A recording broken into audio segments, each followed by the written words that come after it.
পিলখানা হত্যাকাণ্ডের ঘটনায় কারাগারে আটক ১৭৮ বিডিআর জওয়ানের কারামুক্তিতে বাধা নেই। মঙ্গলবার ২১ জানুয়ারি পিলখানা হত্যাকাণ্ডের ঘটনায় দায়ের করা বিস্ফোরক দ্রব্য আইনের মামলার চিফ প্রসিকিউটর মোহাম্মদ বোরহান উদ্দিন এ তথ্য জানান। এর আগে গত রোববার হত্যা মামলায় নিম্ন আদালত ও উচ্চ আদালত থেকে খালাস প্রাপ্তরা বিস্ফোরক আইনের মামলায় জামিন পেয়েছেন। কেরানীগঞ্জের কেন্দ্রীয় কারাগারের ভেতর অস্থায়ী আদালতে ঢাকার বিশেষ ট্রাইব্যুনাল ১-এর বিচারক মোহাম্মদ ইব্রাহিম মিয়ার আদালত শুনানি শেষে তাদের জামিন মঞ্জুর করেন। রাষ্ট্রপক্ষের প্রসিকিউটর বোরহান উদ্দিন বলেন, নিম্ন আদালত ও উচ্চ আদালত থেকে খালাসপ্রাপ্ত ১৭৮ জন বিস্ফোরক আইনের মামলায় জামিন পেয়েছেন। তাদের বিরুদ্ধে অন্য কোনো মামলা না থাকলে মুক্তিতে বাধা নেই।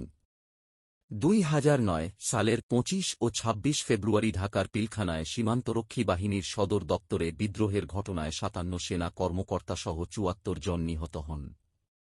সে ঘটনায় হত্যা ও বিস্ফোরক আইনে দুটি মামলা হয়। হত্যা মামলায় ৮৫০ জনের বিচার শেষ হয় ২০১৩ সালের ৫ নভেম্বর। তাতে ১৫২ জনের ফাঁসি, ১৬০ জনের যাবজ্জীবন ও ২৫৬ জনকে বিভিন্ন মেয়াদে কারাদণ্ড দেওয়া হয়। খালাস পান ২৭৮ জন।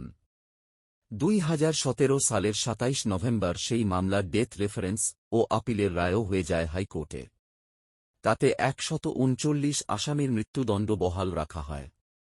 যাবজ্জীবন সাজা দেওয়া হয় ১৮৫ জনকে।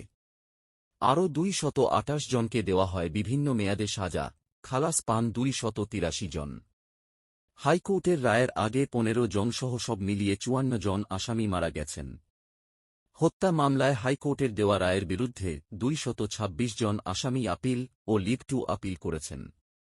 অন্যদিকে হাইকোর্টে ৮৩ জন আসামির খালাস এবং সাজা কমানোর রায়ের বিরুদ্ধে লিভ টু আপিল করেছে রাষ্ট্রপক্ষ। এসব আপিল ও লিভ টু আপিল এখন শুনানির অপেক্ষায়। ২০১০ সালে বিস্ফোরক আইনের মামলায় ৩৪ আসামির বিরুদ্ধে বিচার কাজও শুরু হয়েছিল।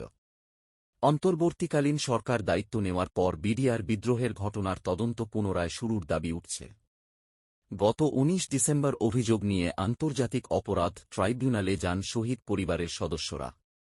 এই হত্যাকাণ্ড পুনঃতদন্তের জন্য গত ২৪ ডিসেম্বর আ.ল.ম ফজলুর রহমানকে প্রধান করে কমিশন গঠন করে ৯০ দিনের সময় বেঁধে দিয়েছে সরকার। পরবর্তী আপডেট পেতে চ্যানেল সাবস্ক্রাইব করে বেল আইকনটি চালু করে রাখুন। পিলখানা হত্যাকাণ্ডের ঘটনায় কারাগারে আটক ১৭৮ বিডিআর জওয়ানের কারামুক্তিতে বাধা নেই। মঙ্গলবার ২১ জানুয়ারি পিলখানা হত্যাকাণ্ডের ঘটনায় দায়ের করা বিস্ফোরক দ্রব্য আইনের মামলার চিফ